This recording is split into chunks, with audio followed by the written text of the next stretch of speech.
नमस्कार, मी डॉक्टर सुप्रिया सराटे आपल्या सर्वांचे माझ्या यूट्यूब चॅनलमध्ये स्वागत करते।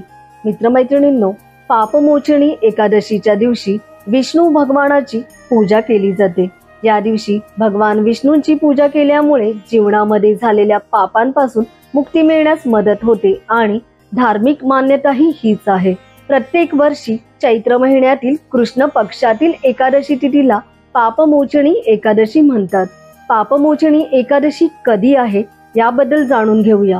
हिंदू पंचांगानुसार चैत्र महिन्यातील कृष्ण पक्षातील एकादशी तिथी ही 25 मार्च 2025 या दिवशी पहाटे 5:05 सुरू होत आहे आणि दुसऱ्या दिवशी म्हणजे 26 मार्च 2025 या दिवशी पहाटे 3:45 संपेल।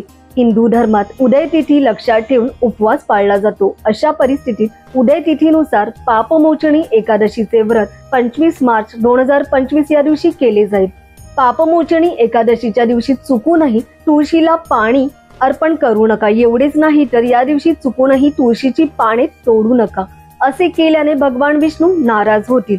पापमोचनी एकादशीला तुळशीचे काय उपाय करावेत हे जाणून घेऊया। हिंदू धार्मिक ग्रंथांमध्ये असे म्हटले आहे की तुळशी ही देवी लक्ष्मीचे रूप आहे।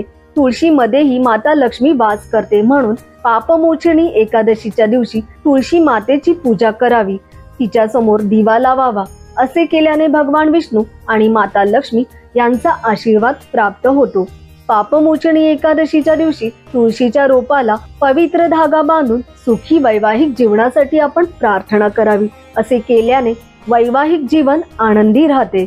या पापमोचनी एकादशीच्या दिवशी तुळशी मातेला लग्नाच्या वस्तू, लाल चुंदरी वगैरे आपण अर्पण करू शकता। असे केल्याने वैवाहिक जीवनामध्ये प्रेम टिकून राहील। पापमोचनी एकादशीचे काय आहे महत्त्व जाणून घेऊया याच व्हिडिओमध्ये। हिंदू धर्मामध्ये प्रत्येक एकादशीचे विशेष महत्त्व आहे। पापमोचनी एकादशी होळीनंतर आणि चैत्र नवरात्रीच्या आधी येते। पापमोचनी एकादशी हिंदू धर्मात खूप महत्त्वाची मानली जाते। पापमोचनी एकादशी हिंदू पंचांगानुसार शेवटची एकादशी आहे। पापमोचनी एकादशीच्या दिवशी भगवान विष्णूंची पूजा केली जाते आणि यामुळेच आपल्या पापांपासून आपल्याला मुक्ती मिळण्यास मदत होते। प्रत्येक वर्षी चैत्र महिन्यातील कृष्ण पक्षातील एकादशी तिथीलाच पापमोचनी एकादशी म्हणून ओळखले जाते।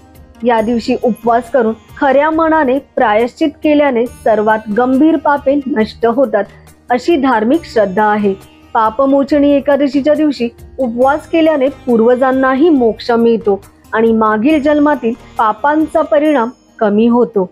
पापमोचनी एकादशीच्या दिवशी भगवान विष्णूंचे विष्णू सहस्त्रनाम पठण करावे आणि तुळशीची पाने त्यांना अर्पण करावीत, अशी श्रद्धा आहे। पापमोचनी एकादशीच्या दिवशी अन्न वस्त्रे देऊन गरजूंना मदत केल्याने पुण्य प्राप्त होते आणि भगवान हरी प्रसन्न होतात। जरी तुम्ही एकादशीचा उपवास करत नसाल तरी तुम्ही या दिवशी हलके आणि सात्विक अन्न खा। एका पौराणिक मान्यतेनुसार पापमोचनी एकादशीच्या दिवशी भगवान विष्णूंनी पाप नावाच्या राक्षसाचा वध केला, जेणेकरून त्यांचे अनुयायी पापांच्या ओझ्यातून मुक्त होऊ शकले। पद्मपुराणानुसार राजा मंदात याच्या पापांमुळे खूप दुःखी होता आणि त्याला वसिष्ठ ऋषींनी मार्गदर्शन केले। त्यांनी राज मंदाताला पापमोचनी एकादशीचे व्रत करण्याचा सल्ला दिला। जाणून घेऊया पापमोचनी एकादशीचा मुहूर्त।